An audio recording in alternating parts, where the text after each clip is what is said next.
અમે લોકોની સેવા કરવા માટેની તક એ ભાજપના કાર્યકર્તાઓને મળી રહી છે. તમે રિઝલ્ટનું વિશ્લેષણ કરશો તો જોવા મળશે કે લગભગ 7 જેટલી નગરપાલિકામાં કોંગ્રેસનું ખાતું પણ નથી ખુલ્યું અને બાકીના સીટોમાં પણ કોઈ જગ્યાએ 1-2 આવા ઓછી સીટો એમને મળી છે.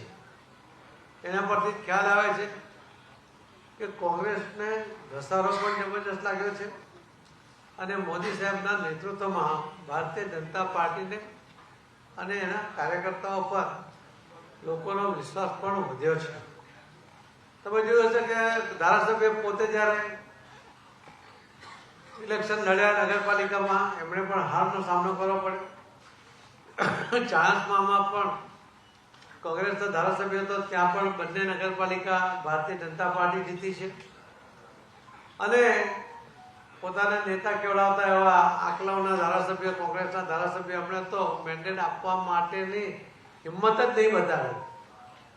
મને લાગે છે કે આટલી નાલેસી જે કોંગ્રેસને જોવા મળી છે તે આવા પાયા વગરના જે નેતાઓ છે એના કારણે કે એમને હિંમત ગુમાવી દીધી છે અને એમાં જે ભારતીય જનતા પાર્ટીને 10 સીટો મળી છે, બાકીના ઉમેદવારો જીત્યા છે, અપક્ષો જીત્યા છે, એમાંના 3 એ ભારતીય જનતા પાર્ટીની સાથે છે. એટલે આંકલાઓમાં પણ ભારતીય જનતા પાર્ટીના જ કાર્યકર્તાઓને સેવા કરવાની તક મળી રહી છે. જે રિઝલ્ટ છે એમાં જો સ્ટ્રાઇક રેટ જોઈએ તો લગભગ જે 68માંથી 65 સીટ, એક મહાનગરપાલિકા અને 3 તાલુકા પંચાયત, એના પ્રમાણે 96% સ્ટ્રાઇક રેટ આવ્યો છે. એ પણ એક રેકોર્ડ છે. એમાં ફક્ત નગરપાલિકાને જોઈએ તો પણ 95.58% સ્ટ્રાઇક રેટ એમાં એ જોવા મળી રહ્યો છે.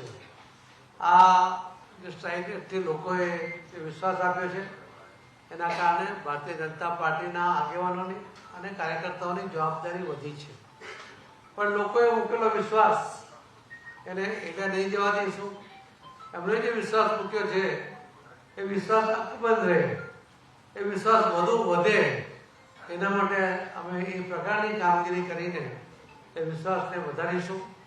મને લાગે છે કે આવનારા 10 મહિના પછી એ મહાનગરપાલિકા જૂની 8 અને નવી 9 કરીને 17 જેટલી મહાનગરપાલિકાના ઇલેક્શન છે એનો રિઝલ્ટનું પ્રતિબિંબ એ આજે આપણને આ રિઝલ્ટમાં જોવા મળી રહ્યું છે.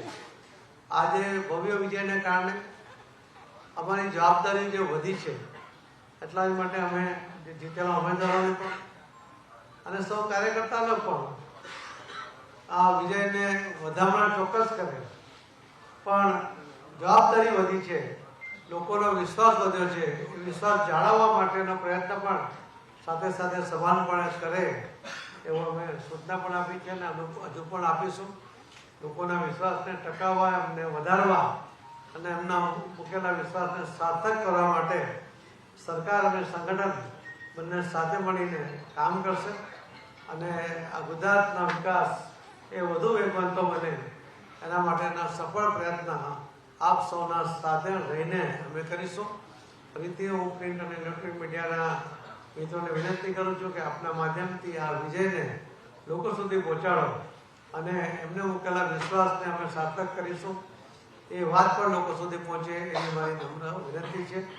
હું માન્ય મુખ્યમંત્રી શ્રી ભૂપેન્દ્રભાઈ પટેલ એમને વિનંતી કરું છું કે એ પણ આપને કંઈક 2 શબ્દો કહે. ધન્યવાદ.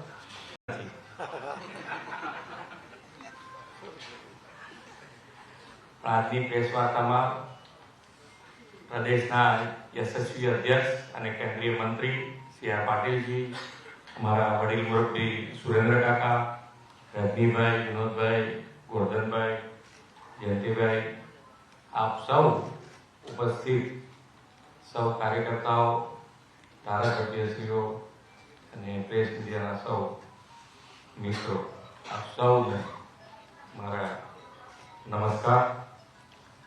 આજે માનનીય વડાપ્રધાનશ્રીના નેતૃત્વમાં જે વડાપ્રધાનશ્રીનો કાર્ય મંત્ર છે સૌનો સાથ, સૌનો વિકાસ, સૌનો વિશ્વાસ અને સૌનો પ્રયાસ આ કાર્યમંત્ર સાથે ભારતીય જનતા પાર્ટી એક થઈ હંમેશા ભારતીય જનતા પાર્ટી સંગઠન અને ચૂંટાયેલી પાર્ટી એક સાથે કામ કરતી હોય છે અને એના પરિણામે આજે ગુજરાતમાં ખૂબ સારી સફળતા સાથે વિજય મેળવ્યો છે અને આ વિશ્વાસ જાળવી રાખવા માટે ગુજરાત સરકાર, હું ને મારી ટીમ ખૂબ સારી રીતે હજુ વધુ ને વધુ નિષ્ઠાથી ને વધુ મજબૂતાઈથી काम करता है।